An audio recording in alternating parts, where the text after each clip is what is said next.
Hey everyone, and welcome back to the channel. I appreciate you stopping by our little spot to hang out with us today. Your support helps us reach good people like yourself. So with that said, have you ever noticed how some people seem to act as if you need them more than they need you? Maybe it's a friend, a partner, a colleague, or even a family member. They might not say it outright, but their words, actions, and subtle cues send the message loud and clear.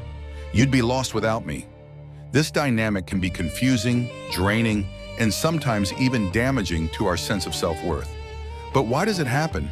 What's really going on beneath the surface when others make us feel like we need them more?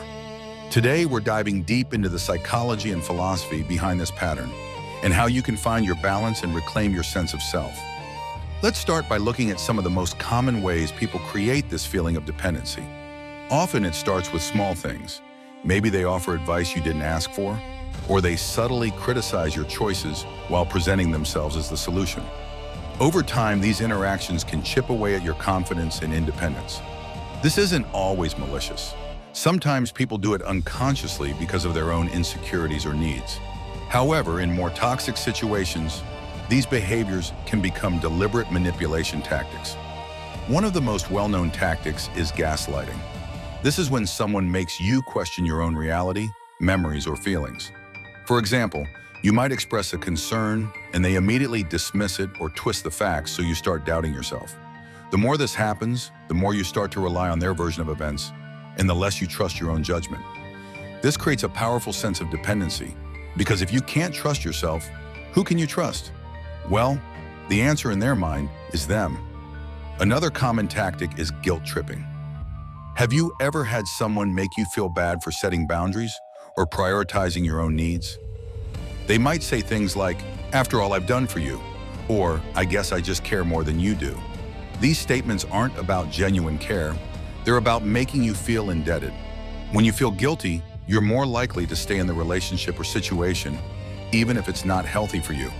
Playing the victim is another classic move. Some people are experts at turning every situation around so that they're the ones who are hurt, misunderstood, or neglected. By always positioning themselves as the victim, they make you feel responsible for their happiness. You end up walking on eggshells, constantly trying to make things right, and in the process, you lose sight of your own needs and boundaries. There's also the strategy of creating dependency by undermining your self-confidence. This can be subtle, like little jokes at your expense, or more overt, like outright criticism. Over time, these comments erode your self-esteem, making you feel like you're not capable of handling things on your own. And who's always there to help or fix things? That's right, the person who created the problem in the first place. But why do people do this? The motivations can vary, but often it comes down to a need for control, power, or validation. Some people, especially those with narcissistic traits, feel better about themselves when others rely on them. It gives them a sense of importance and superiority. For others, it's rooted in fear of abandonment, rejection, or not being needed. By making you dependent on them, they try to ensure that you won't leave. This dynamic is also deeply connected to codependency. Codependency is a pattern where one person's sense of self is overly tied to another person's approval or needs. This often stems from childhood experiences, especially if someone grew up in an environment where love and acceptance were conditional. As adults, they may seek out relationships where they feel needed, or they may unconsciously recreate the same dynamics they experienced as children. Attachment theory offers even more insight. If someone has an insecure attachment style, maybe they're anxious or avoidant, they might try to control relationships in order to feel safe. Making others feel like they need them more is one way to manage their own anxiety about being abandoned or rejected. It's a coping mechanism, but one that can be damaging to both parties. So how can you recognize when this is happening to you? Here are some signs to watch out for. You often feel guilty for having your own needs or setting boundaries. You second-guess your decisions and rely on someone else's opinions more than your own. You feel anxious or fearful about upsetting the other person. Your self-esteem has taken a hit since the relationship began. You find yourself apologizing for things that aren't your fault. You feel like you can't do things on your own, even though you used to be independent. If any of these sound familiar, you're not alone. Many people experience these dynamics at some point in their lives. The important thing is to recognize what's happening and take steps to reclaim your sense of self. The first step is awareness. Once you understand the tactics and motivations behind this behavior, you can start to see it for what it is. Not a reflection of your worth, but a pattern that serves someone else's needs. This doesn't mean you have to cut people out of your life, but it does mean you can start setting healthier boundaries. Boundaries are essential for healthy relationships. They're not about shutting people out. They're about protecting your own well-being. Start by identifying what you need in order to feel safe and respected.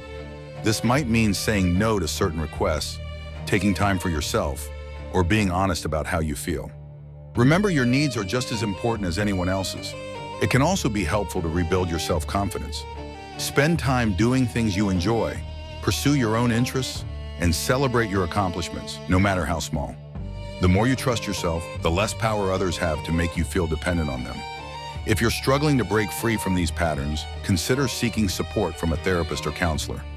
They can help you explore the roots of these dynamics and develop strategies for building healthier relationships. Philosophically, it's important to remember that every person is responsible for their own happiness and well-being. No one else can complete you or define your worth. When you reclaim your sense of self, you're not only protecting yourself, you're also creating the space for more authentic, balanced relationships. Let's close with a few reflection questions you can use to check in with yourself. Do I feel empowered in my relationships, or do I feel dependent? Am I able to express my needs and boundaries without guilt? Do I trust my own judgment, or do I rely on others to tell me what's best? What steps can I take to build my confidence and independence? Remember, you are worthy of respect, love, and autonomy. You don't need anyone else to validate your existence or dictate your choices. The more you honor your own needs, the stronger and more resilient you become. Thanks for watching. If you found this video helpful, please give it a like and subscribe. I have more videos, so feel free to watch them as well. I appreciate each and every one of you. God bless you. See you in the next video.